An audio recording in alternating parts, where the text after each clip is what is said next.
मी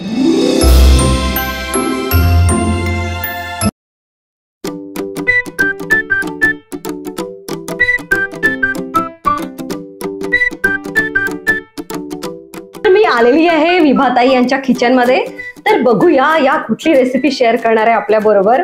तर या आहेत विभाताई। नमस्कार। तर विभाताई, तुम्ही कुठली रेसिपी आमच्या प्रेक्षकांसोबत शेअर करणार आहात? मी परंपरागत जो सत्यनारायणाचा शिरा प्रसाद म्हणून आपण बनवतो त्याची रेसिपी शेअर करणार आहे। तर आता आपण बघूया रेसिपी। सत्यनारायणाचा जो प्रसाद बनवतात तो कधीही सव्वा या स्वरूपात घेत असतात। सव्वा वाटी, सव्वा किलो, 125 ग्रॅम अशा प्रकारात तो घेत असतात। तर मी या वाटीने सुरुवात करत आहे। या वाटीने सव्वा वाटी रवा, सव्वा वाटी साखर, सव्वा वाटी तूप आणि थोडेसे बेदाणे आणि काजू आणि पंपकिन्स घेतले आहे आणि 1 केळ घेतला आहे, विलायची पावडर घेतली आहे, तुळशीची पानं घेतली आहे, सव्वा वाटी दूध आता आपण घेत आहोत।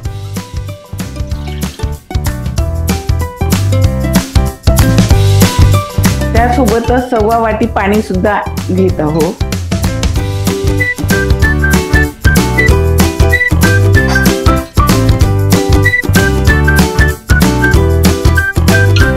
दोन्ही समप्रमाणात घ्यायचे आहे।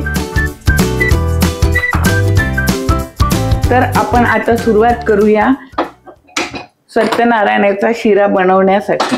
आपण जे सव्वा वाटी तूप घेतलेलं आहे त्यामध्ये आधी थोडंसं टाकून काजू बदाम घेतलेले आहेत, जे ड्रायफ्रुट्स घेतलेले आहेत ते सर्वप्रथम तळून घ्यायचे आहेत, म्हणजे ते चांगले कुरकुरीत होतात।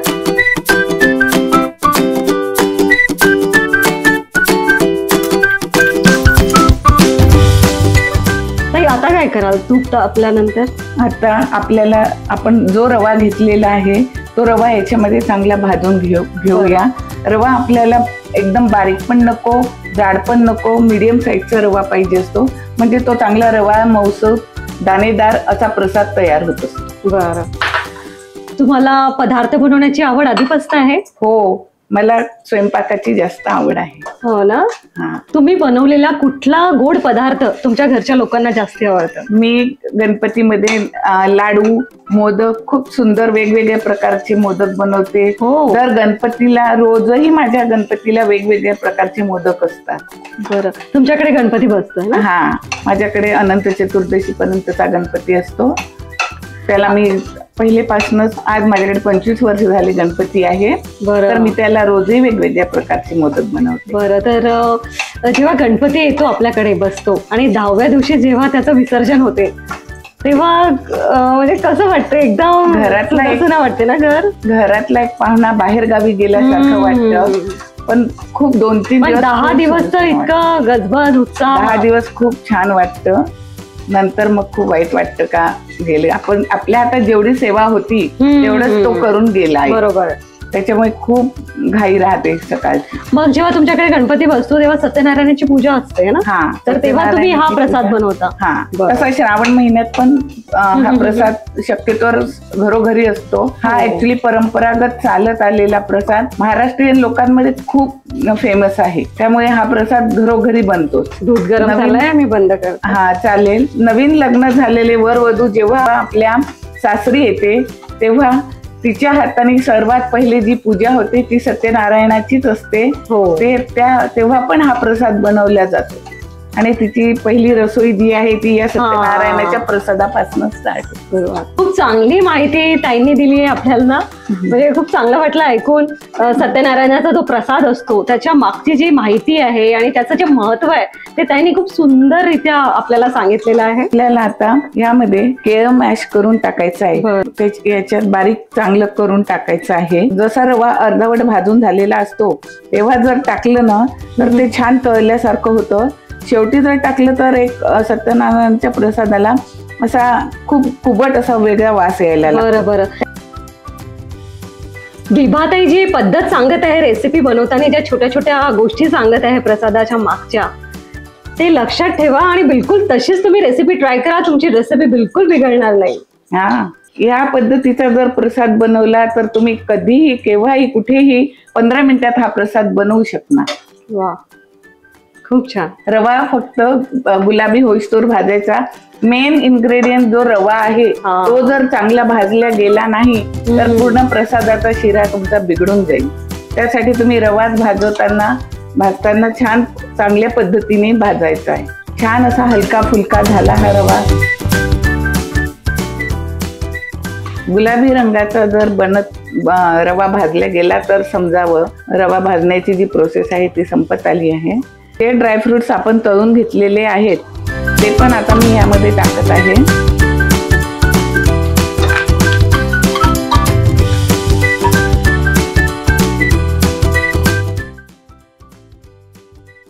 आता ह्यामध्ये आपल्याला थोडे थोडे करून दूध मिक्स करायचे आहे. एकदम जर दूध टाकाल तर ते तुम्हाला अंगावर येण्याचं राहतं, म्हणून थोडं थोडं दूध मिक्स करा. दूध आणि पाणी जे घेतलेलं आहे आपण समप्रमाणात,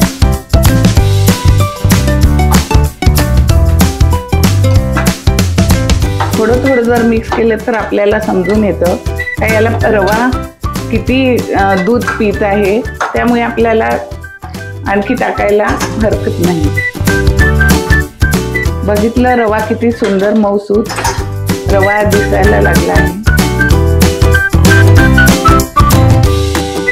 झाकून ठेवलं आहे. वाफ काढूया. त्यानंतर आपण तुळशीचे पानं त्यात ऍड करणार आहोत. त्याचं महत्व हे आहे की कृष्णाला तुळस खूप आवडत होती. कोणत्याही प्रसादात तुळशीचं खूप महत्व आहे. तुळस जर टाकली त्या प्रसादात तर वेगळा सुगंध येईल आणि देवाला पावन होईल. वा, अतिशय सुंदर माहिती त्यांनी दिलेली आहे ताईंनी, तुम्ही सुद्धा लक्षात ठेवा. आता आपण साखर टाकणार आहोत. जी वाटीने मोजून घेतलेली आहे साखर ती.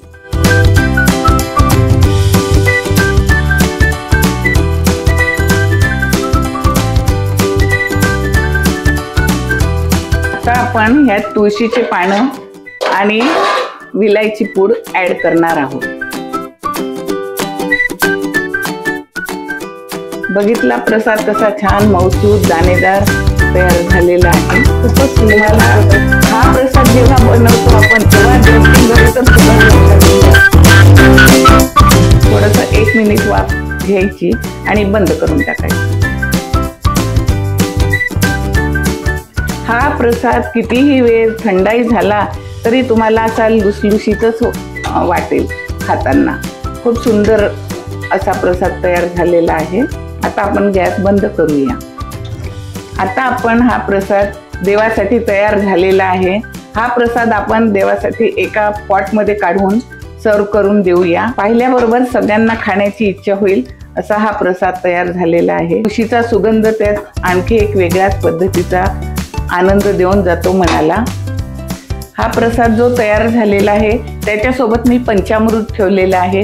पंचामृत म्हणजे दूध, साखर, दही, तूप आणि सहज असतं, त्याला पंचामृत म्हणतात. हा दिल्यावरच आपण प्रसाद हातावर देतो. याचेही महत्व आहे की देवाला पंचामृताशिवाय प्रसाद आवडत नाही.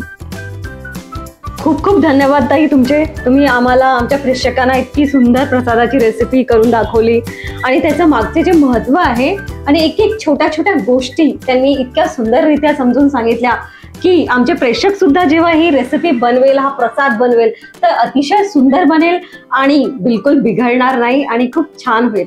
तर आमचे मनापासून खूप खूप धन्यवाद तुमचे की तुम्ही आम्हाला ही रेसिपी करून दाखवली. आता ही जी रेसिपी बनवली ते तुम्ही बनवाल तेव्हा तुम्हाला कधीच कोणत्याच गोष्टीने तुम्ही गोंधळून जाणार नाही. आणि यांनी माझी येऊन जी दखल घेतली त्याबद्दल मी खूप खूप धन्यवाद तुम्हाला. सह्याद्रीचा राखणदारला मी खूप खूप धन्यवाद देते. तर या होत्या विभा जोगीताई ज्यांनी आपल्याला खूपच सुंदर अशी सत्यनारायणाच्या प्रसादाची रेसिपी आपल्यासोबत शेअर केली, आपल्याला करून दाखवली. तुम्ही सुद्धा ट्राय करून बघा आणि असे छान छान व्हिडिओज आम्ही तुमच्यासाठी आणत राहू आणि तुम्ही बघत राहा सह्याद्रीचा राखणदार. नमस्कार.